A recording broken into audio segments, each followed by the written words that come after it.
20 seconds, firing completed. Okay, test arm to arm. Test arm now. Arm light engine prep complete. Main tanks pressurizing. Main tanks pressurized. You have a missile prep complete. Okay. Here at the Rocketdyne Propulsion Laboratory, in a blast-scarred valley of the Santa Susana Mountains, parts of the engine which will power Americans on their first voyage to the moon are about to be test-fired. Ignition start.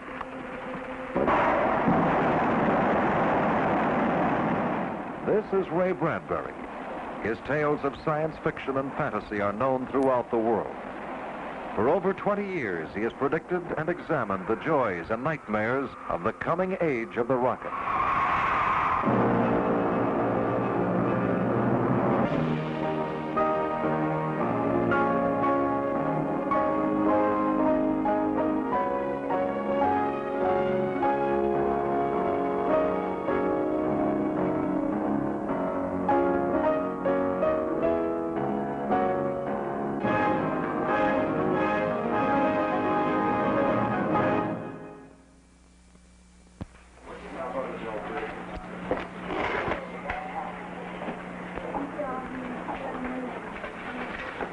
This is a marketplace of entertainments and ideas, where thousands of authors compete for the eye, the mind, the dollar of the reading public. I'm John Willis. Among the best known and most popular contemporary writers in America is Ray Bradbury. At 43, he has achieved international recognition with such books as The Martian Chronicles, Fahrenheit 451, Dandelion Wine. Books and stories which have stimulated the imaginations of millions. Much of his writing explores the future, the way man may live and think tomorrow. But as his visions of tomorrow are overtaken by the events and scientific developments of today, as man steps beyond the threshold of space, Ray Bradbury, writer of the strange and the fantastic, finds himself a prophet in his own time.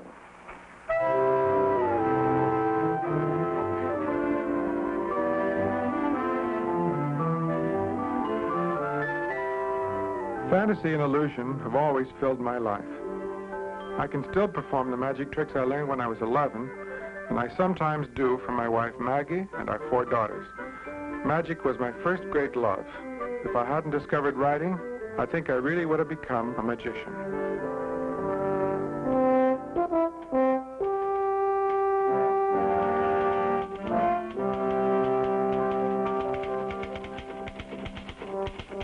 Ray Bradbury does most of his writing here in a basement room of his West Los Angeles home. A highly disciplined man, he often works 7 days a week, turning out as many as 30 short stories a year. His files contain not only his completed stories, but the dozens of ideas, fragments, and first drafts which he keeps in work at one time. A purposeful clutter of curios, mementos, and old souvenirs surround him as he writes. A writer's past is the most important thing he has. Sometimes an object, a mask, a ticket stub, anything at all, helps me remember a whole experience. And out of that may come an idea for a story. So I'm a pack rat. I've kept everything I've ever cared about since childhood. I was born in Waukegan, Illinois, and one of my earliest memories is being in awe of the stars on a summer night. We moved to Los Angeles when I was 11. By then I was collecting Buck Rogers, and my favorite authors were Mark Twain, Jules Verne, and H.G. Wells. I read everything from Tom Swift to Tarzan, and I still respect the delight they gave me. I don't turn my back on any of it. My art has grown out of many things, the good, the bad, and the indifferent. Now, your problem is a feeling of inferiority. You're full of self-doubt in your careers today more than ever before. A writer must periodically break out of his isolation and come into contact with people. At least twice a month, Bradbury lectures to clubs, scientific groups, and students. Because really, essentially, no one can help you in this world. There is no help but yourself. Mr. Bradbury, how much did you make in your early years of writing? It varies. The first year I made nothing. The second year I made nothing. The third year I made $10. Fourth year I made $40. I remember these. I got these indelibly stamped in there. The fifth year I made $80. Sixth year I made $200. 7th year, I made 800. 8th year, 1,200. 9th year, 2,000. 10th year, 4,000. 11th year, 8,000. Yes. How does an artist keep going during those early years of low income? Just get a part-time job. Anything that's halfway decent. Usher in a theater. Unless you're a madman, you can't make do in the art fields. You've got to be inspired and mad and excited and love it more than anything else in the world. And to hell with the relatives, and if any girl doesn't like what you're doing, out of your life. And if any of your friends, male friends, make fun of you, to hell with them. Out. And then but you get rid of all the relatives at once, immediately. No more Thanksgiving dinners. But it has to be this kind of, by God, I've got to do it. I've simply got to do it. And if you're not this excited, you can't win.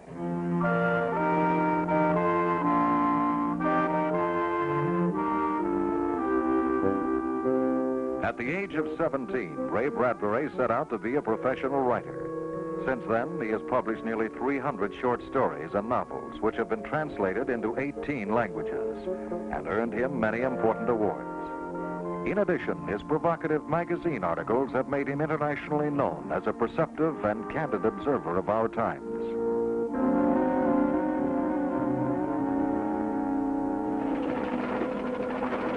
Any world of 3 billion people weighted on hand, foot, ear, and eyeball by 50 billion robot devices is a science fiction world.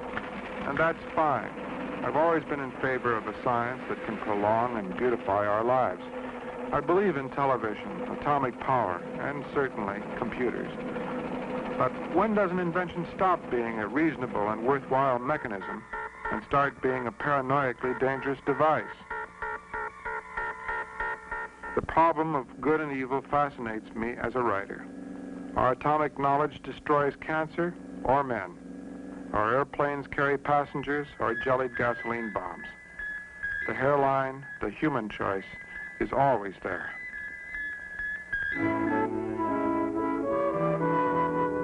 A writer moves about, observing, seeing as much as he can, trying to guess how man will play the game, constantly measuring the way life is against the way he feels it ought to be.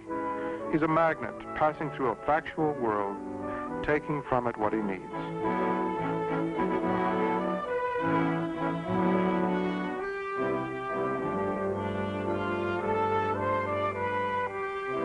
Bradbury lived for many years here in Venice, an area of Los Angeles which he frequently revisits. The time we have alone, the time we have in walking, the time we have in riding a bicycle is the most important time for a writer. Escaping from the typewriter is part of the creative process. You have to give the subconscious time to think. Real thinking always occurs on the subconscious level.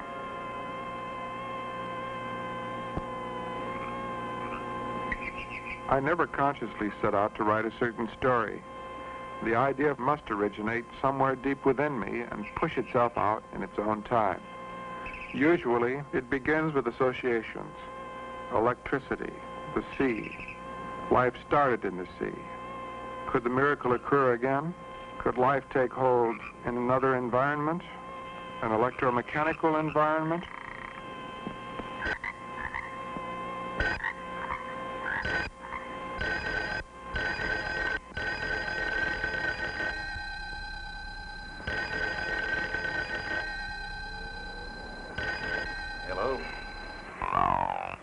Hello? Who is this? Who is it? Is that you, Charlie? Oh, come on, come off it, will you?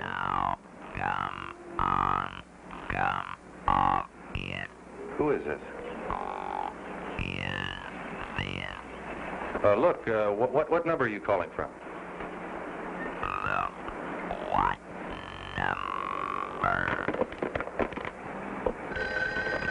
Hello?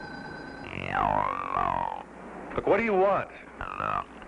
What do you want? Look, will you tell me who you are? Will you tell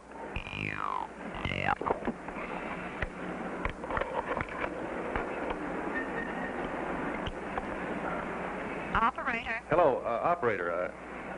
I've had somebody calling me and bothering me on the phone. It must be some crazy person. Who should I call to... You'll have to call your service representative, sir. My service representative. That's 118. Okay, thank you. Hello? Hello?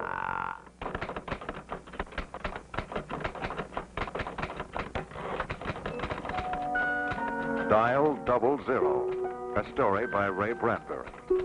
Out of a ride along a dusty road, out of observations, impressions, a lifetime of experience, a story has begun. In the world of Ray Bradbury, anything is possible, including within the vast complex of the telephone system, the spontaneous formation of intelligent life.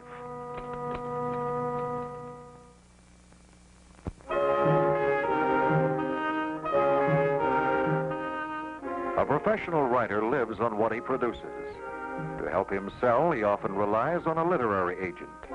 Bradbury has two, one in New York and one in Hollywood. A story sells itself, always, but not when it's sitting in the files. A writer needs an agent to go out into the marketplace and sell his wares.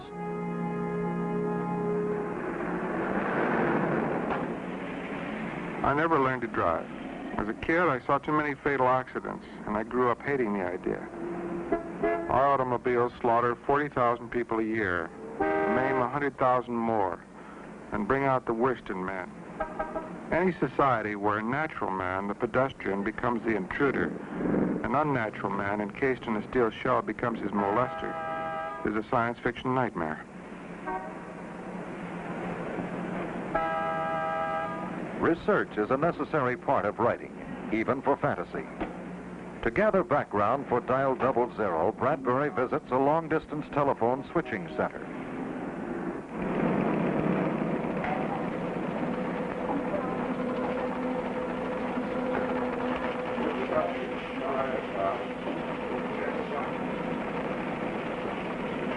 As a writer, I've been called a mechanical moron, someone who knows no practical physics. And that's almost true. Yet I don't think anyone admires scientific technology more than I do. Here are thousands of people calling thousands of other people every minute, with banks of relays across the country singing to each other in musical codes and handling it all in microseconds.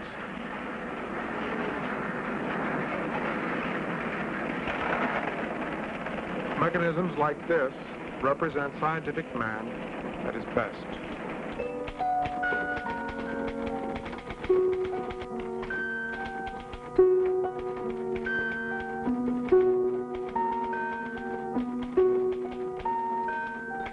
A story should be like a river, flowing and never stopping.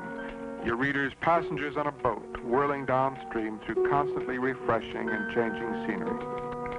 My readers must become the main character. In Dial 00, they must be Tom, confronted by a miracle, trying to understand. The mysterious voice, the voice on the telephone, calls Tom again and again, each time less odd, more natural, changing, developing, each time untraceable, unexplainable, as if existing for his ears alone. Finally, armed only with suspicion, Tom confides in a friend. Hello? Oh, Ralph. Listen, Ralph, I called you to find out if you could possibly have dinner with me tonight. There's something very important I want to discuss with you. I don't think these phone calls are coming from anyone. I don't think they're coming from any person, any human being. These phone calls are coming from the telephone system itself. Suddenly, Tom faltered. He realized that if, in fact, there were an intelligence in the telephone system, it would be listening. It would have overheard. It would know he suspected it. Look, Ralph, I'm going to have to hang up.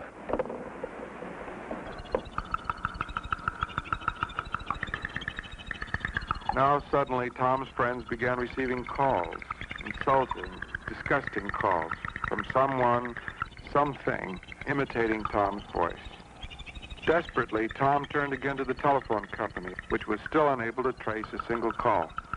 In fact, as it was patiently explained to him, such calls could not be taking place, or if they were, they would be originating from an impossible source, from high up on pole number 74862, a few blocks from his apartment.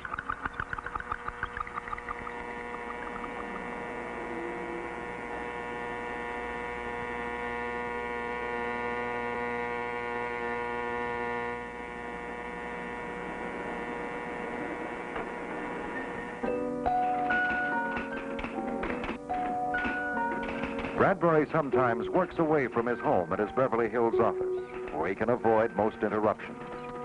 There, he occasionally finds time to meet with young writers who seek him out.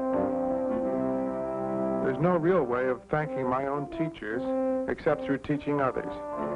We all need one person to look us in the face and say, you can do what you want to do. I tell young writers, you can never be James Joyce, you can never be Mickey Spillane, you can only be yourself. I tell them, it doesn't have to be the greatest, but it does have to be you.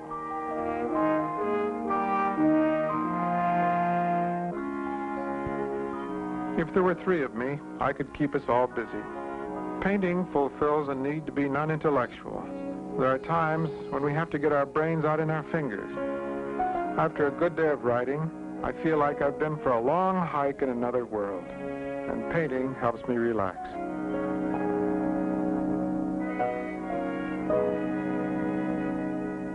This is the story about my being microscopic and being hidden on the back of the moth, and it flew up to my mother's shoulder and landed on her shoulder. And she looked and said, oh, what a beautiful moth. And I kept yelling at her, Mother, Mother, I'm here on the back of the moth. The wicked witch has changed me into a tiny little creature. And in order to get back to you... I was afraid of the dark until I was almost 20. My only children's book, Switch on the Night, was written the week before my first daughter was born, so she wouldn't be afraid too. And she's not. None of my daughters are. In fact, I can never make my bedtime stories scary enough. The design of the moth. And maybe she'll see me standing up on the back of the moth and waving to her and shouting to her. So she started looking very close, and I was very hopeful, at which moment my father came into the house, slammed the door, scared the moth flew up and out the window. And I screamed and screamed, and we flew off into the night. And that's the end of the story for tonight. Yeah. And we'll... I can tell the rest. Can you tell the rest? Yes. What'll happen next? You went in there and the witch went in to eat you. And that's the end. Every other Friday for the past 14 years, Bradbury and a group of friends have met to read and criticize each other's work. Having completed his telephone story, Bradbury exposes it to their reaction. Rather pitied, lost fool. He looked around at the apartment, guessing it might be the last time he would see it for many hours, days, or forever. Poor lost, poor sick, dumb, mad Tom.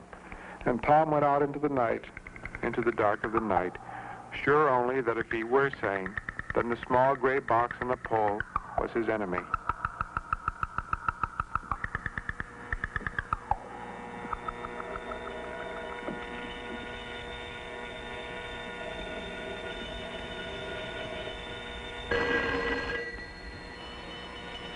The phone, the telephone, and Tom understood what was happening. The box was afraid, was calling out through its arteries, calling for help.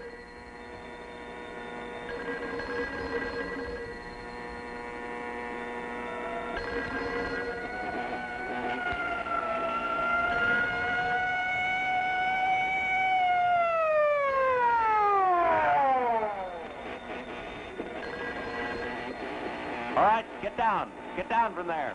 Come on, get down. You up on that pole. You up there. Come on down. Get down off of there. Get down off of that pole.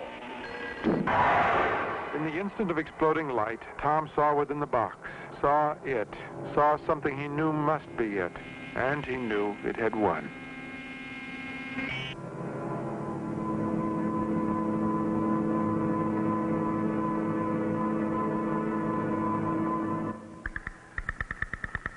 By the next afternoon, every trace of poor Tom and his seeming madness had been removed. And in the vicinity of pole 74826, all was normal once again. The damage to the wires had been repaired, the box had been shut, without the repairman touching or having seen whatever it was that Tom had seen.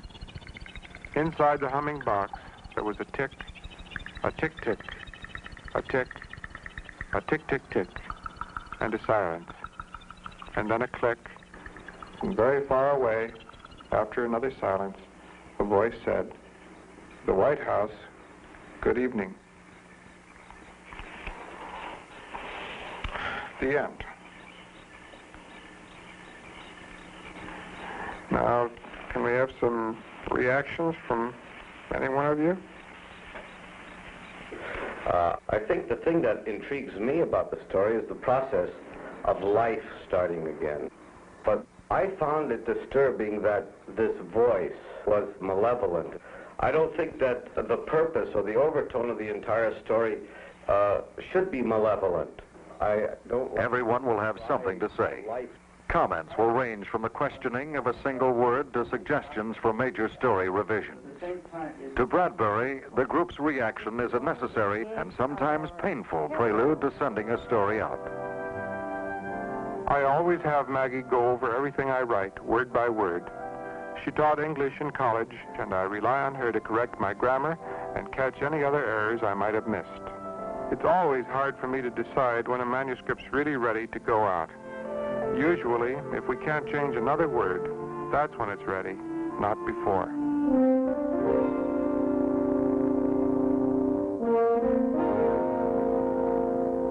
For Bradbury, mailing dial 00 to his New York agent, who will offer it up for sale to leading magazines, is the last step of literary production.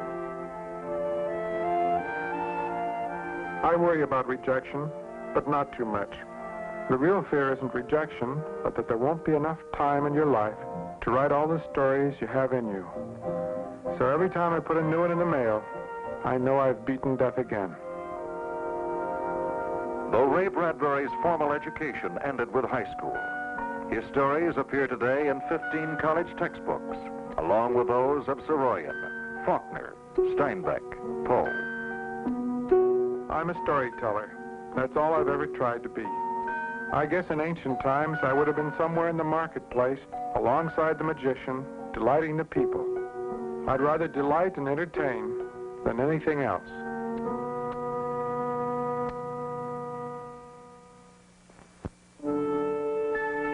We live in a time of paradox. Man is confronted with a terrifying, magnificent choice: destroy himself utterly with the atom, or survive utterly with the same means. Man has always been half monster, half dreamer.